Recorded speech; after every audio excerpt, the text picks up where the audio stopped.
Hey YouTube, this is Jack again with Toy Dojo, and today we're going to be taking a look at the Perfect Combiner PC-13, the Titan Sword. Sword. And this is the sword for the Titan's Return Fortress Maximus done by Perfect Effects.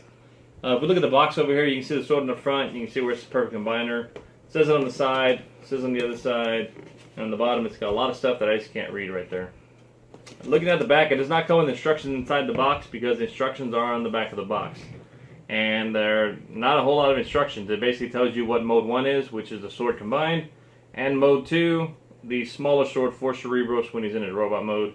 And it shows you what it comes with. It comes with the top piece of the sword, small handle for Cerebros, the larger bottom portion of the sword, and then the large handle for Fort Max. So that's pretty much it. Unless you get the San Diego Comic-Con version, and we don't know yet if Takara is going to release theirs with a sword, you would have to buy a third-party sword or see if they're going to release that sword that's going to be coming with the San Diego Comic-Con version. Because this guy right here, the American release, is not going to be coming, or the Hasbro release I should say, is not going to come with any sword or weapons of any sorts.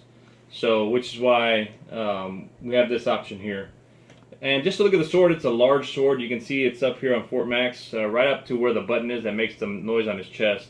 And then again, just to kind of show you the size of it, there's MP10 next to the sword. And let me get his hand out of the way here, just so you can see. Right, go ahead, buddy. Alright, so big sword. I mean, probably almost twice the size, if not twice the size of MP10 up to the bottom of the sword here. So, large sword. Alright, now to get him out of the way and let's focus on the sword. So the sword itself, it comes, like I said, in two pieces. And the sword is a translucent plastic. This here is more of a, it's supposed to be like a nice red color. And at least from this angle, looking through the light, this one here is like a darker red than this one. This seems like a lighter reddish pink color. And it may be because this is going to be two separate pieces, one on the front and one on the back, and so looking through the both of them, you get that darker color. At least is what I'm guessing. So let's talk about this. So the sword itself, this is like a nice soft plastic, one real pliable, so it won't really break easily, but it doesn't feel like a cheap plastic either. It's got a lot of nice details just molded into it for the sword piece. The bottom part here, you're gonna look at this. It's got the nice black handle here, good plastic on this. Nice shiny black all around the trim here on there. Some nice silver accents throughout the sword itself. A nice translucent blue, like a stone almost, right in the center there. And actually it's like the shape of an Autobot symbol too, which is kind of cool.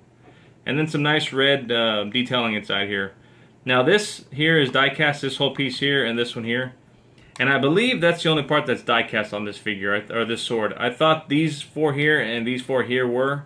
But I stuck this in the freezer to find out, and the only thing that's still cold right now is this piece here. These not so much. So I want to say that this is the only piece that's die cast, but I could be wrong. Now, if we look at, and I've seen pictures of the sword that's going to come with the San Diego Comic-Con version, theirs is just pretty much an all black handle here.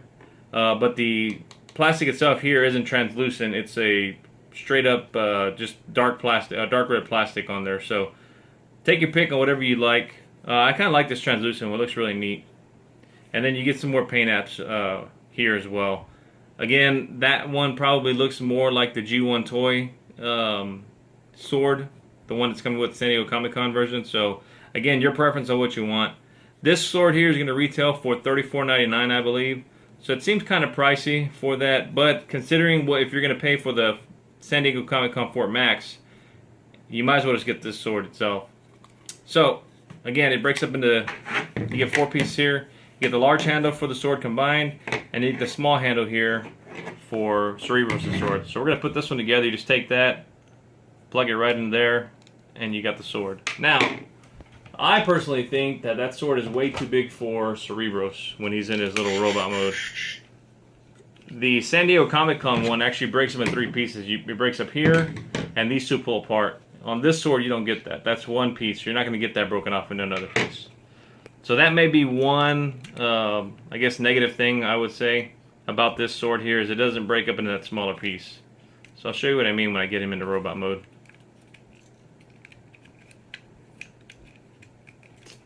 So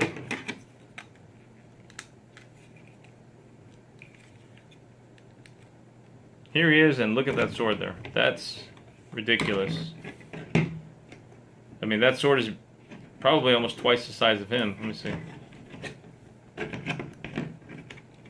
Yeah, maybe a size and a half bigger than he is.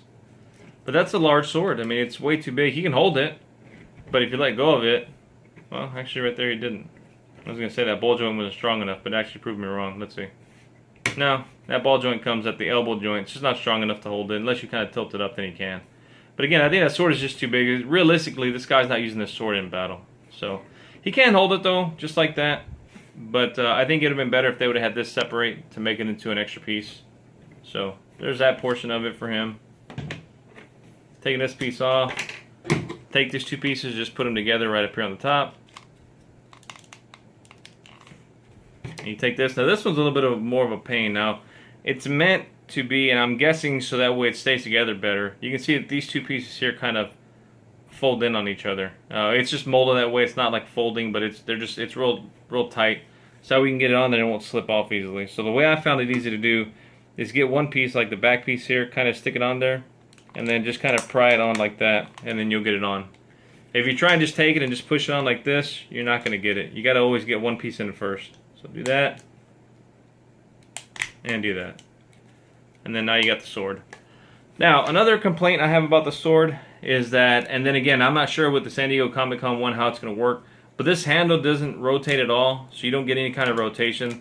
So when it comes to being on Fort Max, you get kind of limited on how he can pose it with it. So it does slide into his hand right here on this opening here, and that there, just like a Masterpiece weapon would. So you take that, just slide it into his hand. Let me stand up here. Get his thumb around it. Actually flip the thumb down.